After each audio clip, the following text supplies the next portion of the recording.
in vogue. No, I'm joking. Okay, so I did a video on my whole pregnancy story, and I wanted to do a video on my birth story because it's actually really quite funny. Obviously it wasn't funny at the time, but now that I look back on it, it was quite funny. And if I had caught a video of it, if I'd actually caught a video of it, that would be like so cool. But my friend did take a picture, which is like really hideous, so I'll try and put it up. But, so they do ask you to do your birth plan and whatnot, but I don't see why, because nothing goes to plan. Well, especially with me, it did not go to plan whatsoever. I mean, why do I always have a cough in these videos? I do not know. Okay, so I wanted to have my baby in a birthing centre. That was part of the plan, part one. I didn't want to have any, well, I wanted to try not to have any form of pain relief, part two. And the one thing that I really did not want at all, like, just, I always said to myself, never, never, never, never, never, I don't want this, was a cesarean. Okay, so my due date was, I think, 12th of June. 12th of June came, it went, no sign of baby. They kept saying, the birthing centre people kept saying, if it goes over June and you need to be induced, then you can't come to the birthing centre, you have to go to the hospital. And I was like really annoyed about that. So I kept saying, come on baby, better come. And they gave me 2 weeks for it to come. And 2 weeks passed, I was well gutted, I couldn't go to the birthing centre. They booked me in to have an induction on the 21st of June, which was Father's Day, happened to be.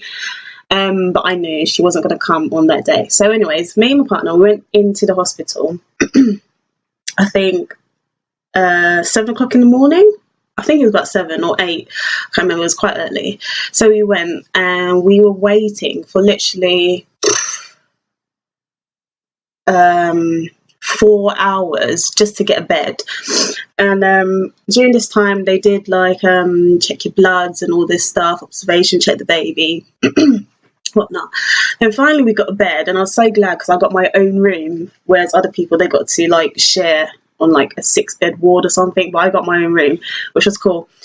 And so the first part of the induction is I don't even know the name, but basically it's like this balloon, long balloon that this is what I'm calling it, I'm not sure if it's its actual name, but it's like a balloon, and they shove that, okay, I don't want to be too graphic, but they put that up into your cervix, and then they inflate it to try and make the cervix open. So when they did this, I think I was only about 1 centimetre. And so they did that, and they said that that has to stay in for, I think, either 12 hours or 24 hours. And then if nothing happens within that time, then I believe they were going to give me tablets, I think. Okay, so I waited 24 hours. They told me to do a lot of walking around, and walking will help the baby come down and whatnot. And I kept thinking this thing was just going to pull out for some reason. It was so uncomfortable. It was really uncomfortable being put in, but it was uncomfortable just walking around with it. So I think it was either 12 hours or 24, I can't remember. They came, they took it out, and there was no change. I was still 1 centimetre. So then they gave me a tablet, and you know what? I really cannot remember what end the tablet went, whether it went this end or that end. I cannot remember. But anyway, so they gave me some tablets, and they said that every 6 hours they would give me these tablets. But they'll only do 2 doses, see what happens. Then maybe they might try this method of opening the cervix themselves by doing this with their fingers. Okay, so let's just bear in mind, I went into hospital on Sunday. Okay, so now I've done the tube thing. Monday's passed, still nothing. Tuesday they start giving me tablets, and I'm just like, oh, will this baby come? So later in the day on Tuesday, still nothing's happened. I've had 2 doses of the tablets, And so they tried this cervix widening thing, and that is painful. It is so painful. It is so uncomfortable. I wanted to leap off the bed. I wanted to kick the nurse because it's so painful. Like, all the pains I had during pregnancy does not compare to that. Like, someone's finger doing that. So yeah, they did that. I walked around for a couple more hours, still nothing happened. We started to roll on into Wednesday. I kept doing so much walking. My partner had to keep coming every day because where I live in the hospital, they don't allow your partners to stay overnight. So he kept coming every day. And, you know, I've been there Sunday, Monday, Tuesday. We're going into Wednesday now. So I'm getting frustrated. Obviously, people coming to visit me are getting frustrated.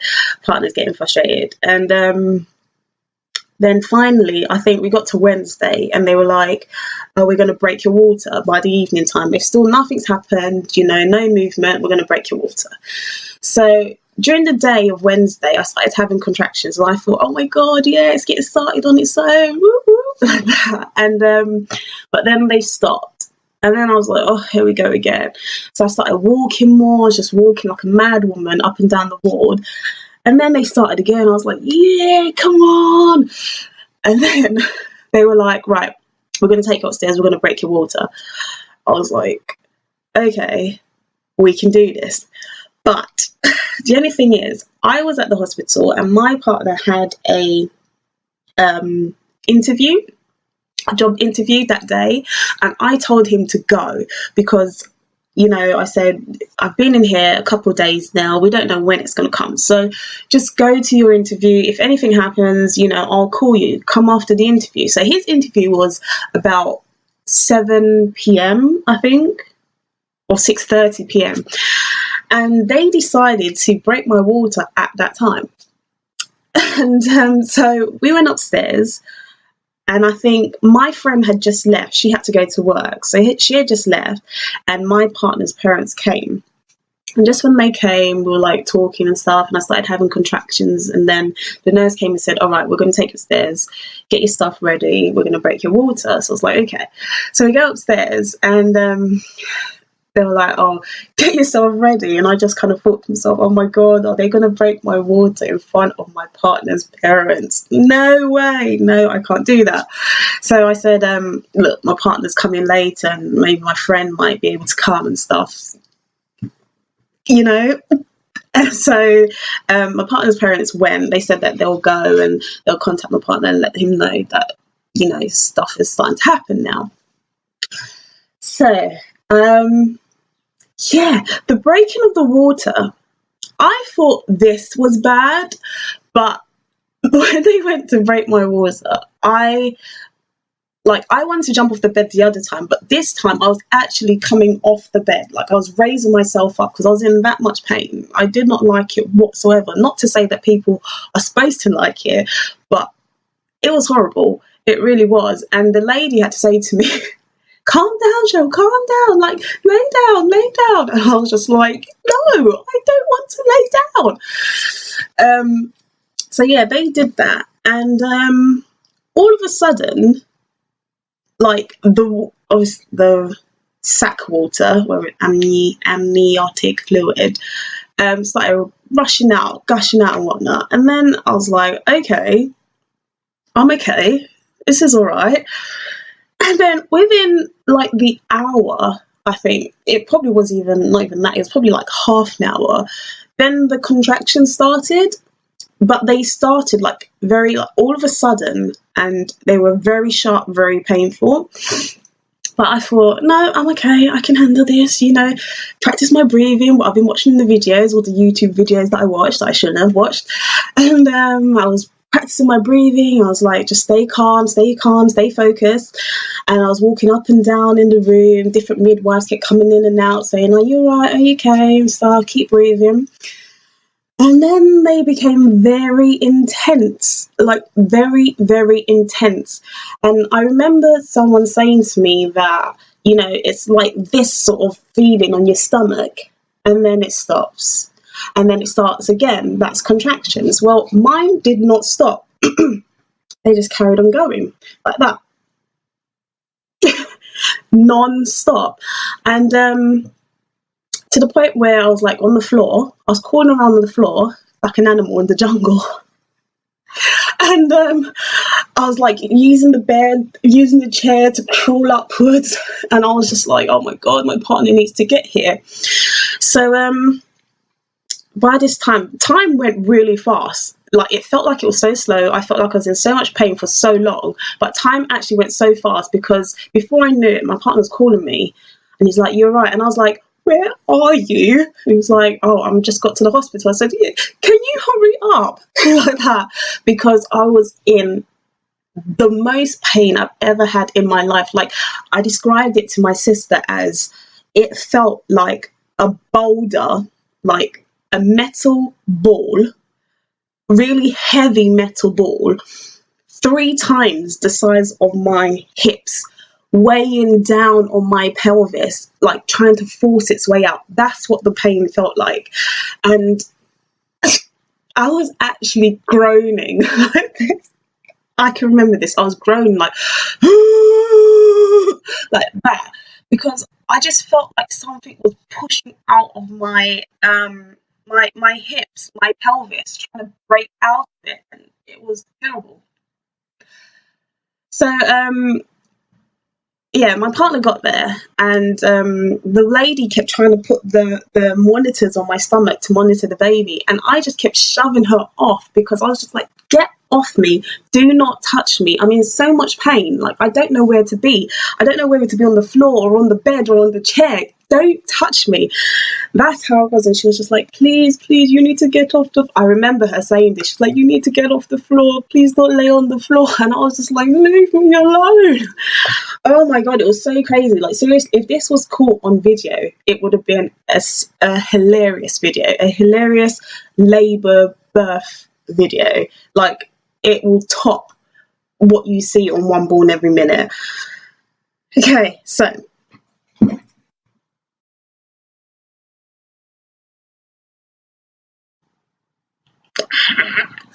so we're back. I didn't get to finish my labour and birth videos, so here goes. Here's the rest of it. The rest of the drama. Where I got up to last was that my partner had arrived, and I was having really, really bad contractions. Like, they were literally one after the other, no break in between. If I did have a break, it was probably like for 30 seconds. So by this point, I was, and bearing in mind, I did say that I didn't want to have any form of pain relief. I was convinced that I could go the whole way without doing it, but we never know what's going to happen. So eventually I did say to the lady, do you know what, I want to have pain relief, and she gave me pethidine, I believe it's called, which was a injection in my thigh, and she said it should start working in about 20 minutes, and god, 20 minutes felt like 20 hours, because I was just like, why is it not kicking in? Oh my god. And literally the pain became so unbearable. I was getting no break in between, and the midwife did not like me being on the floor. So as much as I really didn't want to, I asked for the epidural, because it was becoming too much. And even the midwives, the nurses, they agreed as well that it was too much too soon. I was still 2 centimeters dilated, and the contractions, I think, as I mentioned previously, the contractions were as if I was 9 to 10 centimeters. So as you can imagine, that's a bit too much. And I think they called it something like hyper contractions, something along those lines. So even she recommended it as well, said that I should get the epidural. So now by this time my friend had got there and my partner's there, and so they called the anaesthetist in to explain, you know, the whole rules and what could go wrong, blah blah blah. And I think the pain got so unbearable that I took a big deep inhalation of the gas and air, and literally, because I hadn't eaten for so long, it literally just wiped me out. Like, I was just, my head was spinning. I was leaning on the bed and my head was just spinning and spinning, and I could barely make out anyone. I couldn't even see them. I could barely hear them. And the anaesthetist is like talking to me, saying, you know, to be honest, I can't even remember what he said. All I know is that he was like, "You've got to stay still," and I was just nodding my head like this, yeah, yeah. And I remember putting my thumb up and being like to him, yeah, yeah. And then finally he comes back, and I think my partner, I believe, gave me a pillow and said, lean over the pillow, hold it and lean over it while he does the injection in my back, and to stay perfectly still.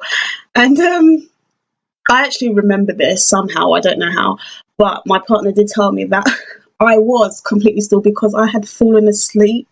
I had actually fallen asleep. I was snoring on the pillow while they were sticking the needle in my back, so I didn't even feel it, to be honest. That's how knocked out I was by the gas and air. Okay, so move forward a bit more. Finally, the epidural has been put in and I feel no more pain. I feel so relaxed, and it's going into about 10 o'clock at night.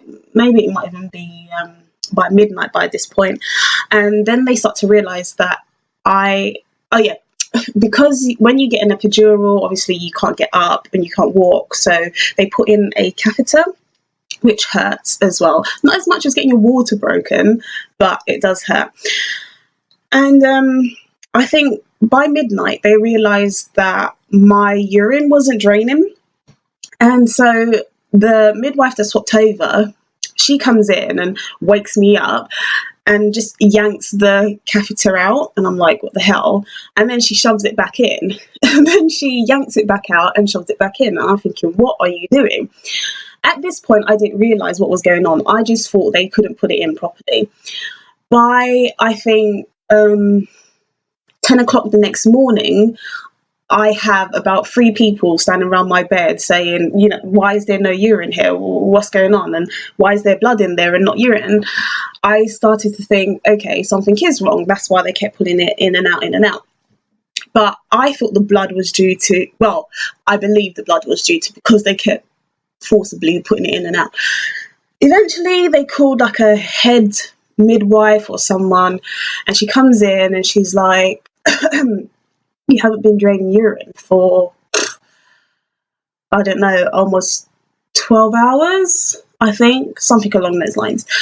And they said that's not right because we've been putting loads of fluids in you and whatnot and things like that. So she's like, we're going to do an ultrasound, check on the baby and see what's causing the blockage.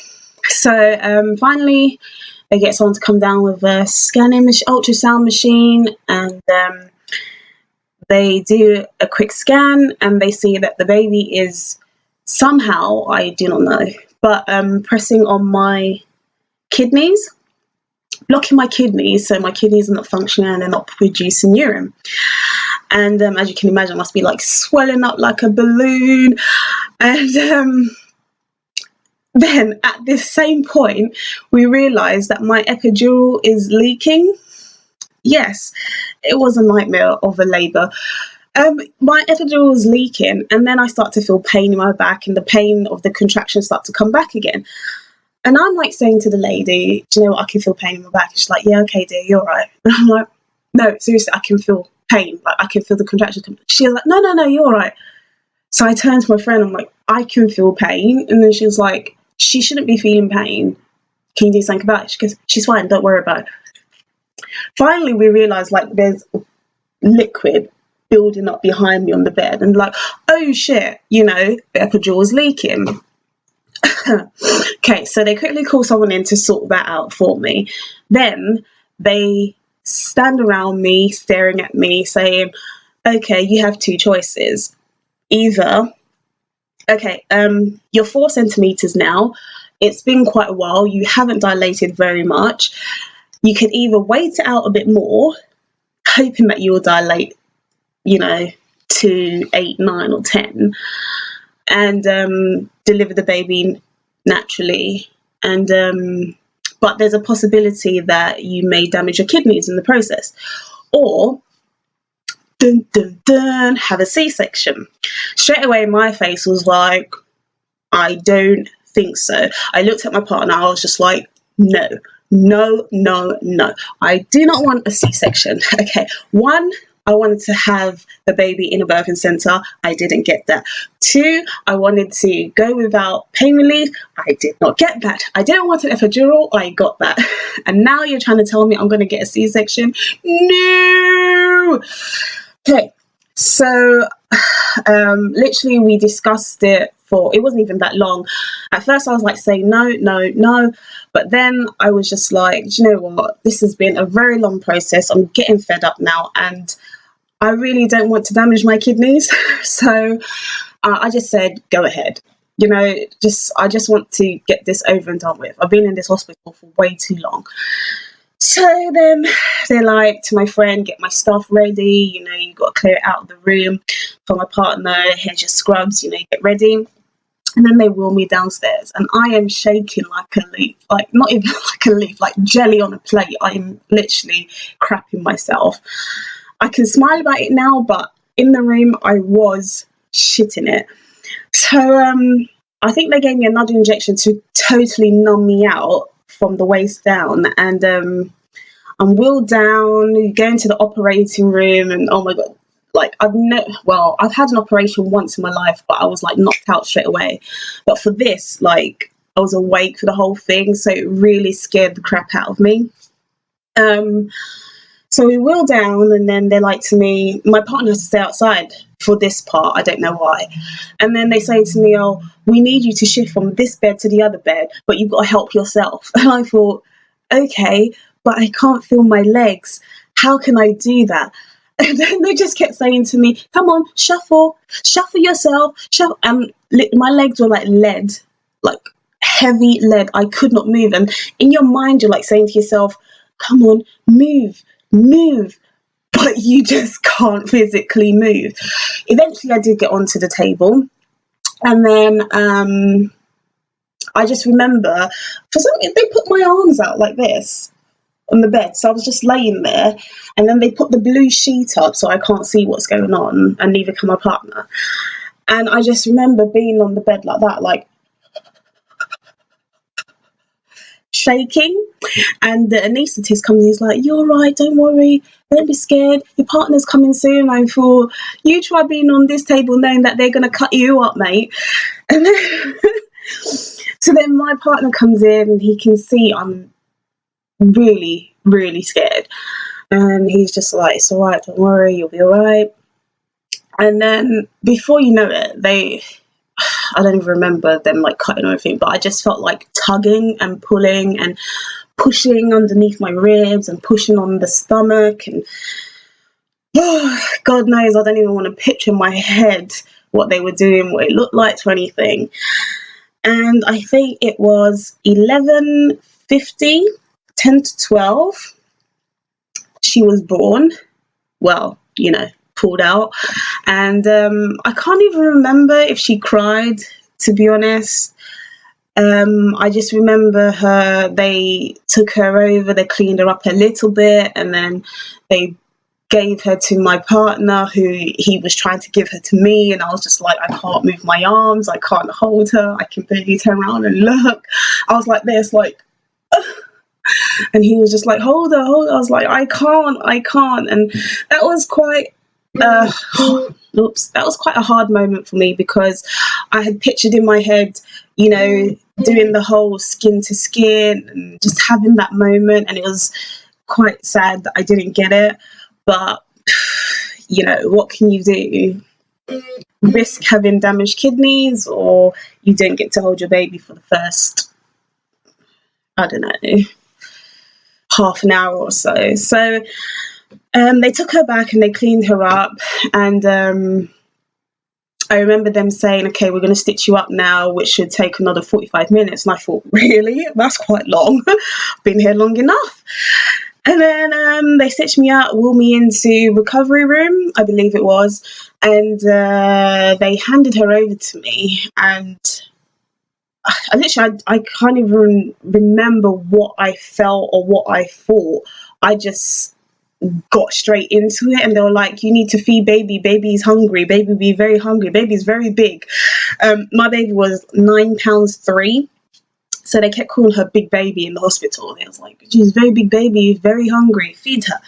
So I fed her, and this baby fed for literally 50 minutes. No lie, 50 minutes from one boob. I did not swap over or anything, from one boob. I didn't even know that could happen. I thought it would be like 10 minutes or so, but it was 50 minutes. And then after that, I was wheeled up to the ward, and I think my friend came in first to see the baby. By this time I was like so tired, obviously. I just wanted to sleep. And I think my parents came and my older sister came and saw the baby for a short while, but I'm sure everyone knew that I was quite tired and I would want to sleep. And obviously my partner's very tired and he wanted to get back and sleep. Still, he couldn't even stay in the hospital. That's how rubbish the hospitals are around here.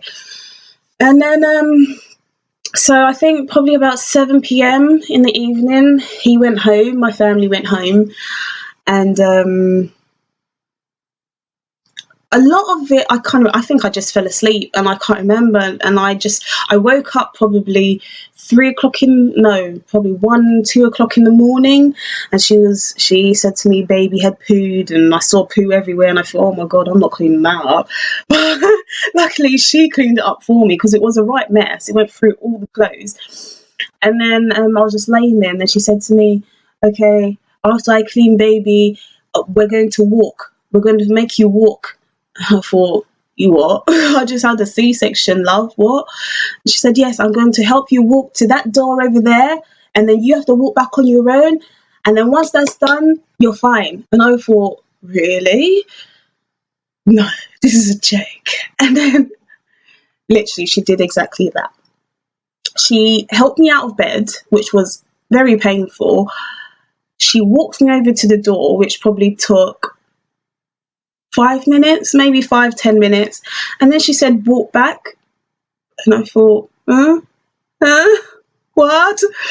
And I struggled to walk back. Like, I was crippled over in pain, holding my stomach and like tossing on like this. And she said, oh, well done, you done it, you're fine, you can go down to the ward downstairs, you're fine. And I thought, I don't feel fine. Is this what fine feels like? Anyways, that is my birth story. I went down to the lower ward where I met some other lovely ladies who had their babies. I think I was on like a C-section ward, because the 2 other ladies who were next to me, they had a C-section. Then there was a young girl who had one, and she refused to get out of her bed. She refused to do anything for herself. But at the time when the lady said to me, get up and walk, I thought, this is a joke. But after a day or so of doing everything myself, even picking up the baby, getting myself to the shower and washing and things, or getting up constantly to go to the toilet, I thought it helped a lot. The girl who refused to get out of her bed, she was in a lot of pain for a lot longer, because she just wasn't moving about and she didn't help herself. So I think it was worth the lady saying to me, get up and go, do this yourself. Who'll help you. It really did. And I kept getting up. I was in a lot of pain. Like, it was very, very painful. I mean, even when I got home, I couldn't even go up the stairs. I couldn't sleep upstairs. I couldn't sleep in a bed. I couldn't sleep flat down. Obviously, I couldn't sleep on my side either. I had to sleep at an angle, sort of sitting upwards, downstairs on the sofa for probably 2 months or so. So, yeah, it was well worth just getting into it. The only problem which I really did not like was the amount of fluid I was pumped with made me swell up like an elephant. Like, my legs, my feet were like elephants. It was so horrible. It was just disgusting. I didn't like that. That was the one thing that I really hated, because it was quite painful as well, painful to walk. But other than that, I'm so glad that's over. The big question, will I have more children? I do not know. After the pregnancy, after the labour and the birth, I do not know. Only time will tell. But that is my labour and birth story. I hope you enjoyed it. It was hell crazy, but I'm still here. My baby's here, healthy and crying a lot. So there we go. Thank you for listening. Thank you for watching. Peace out.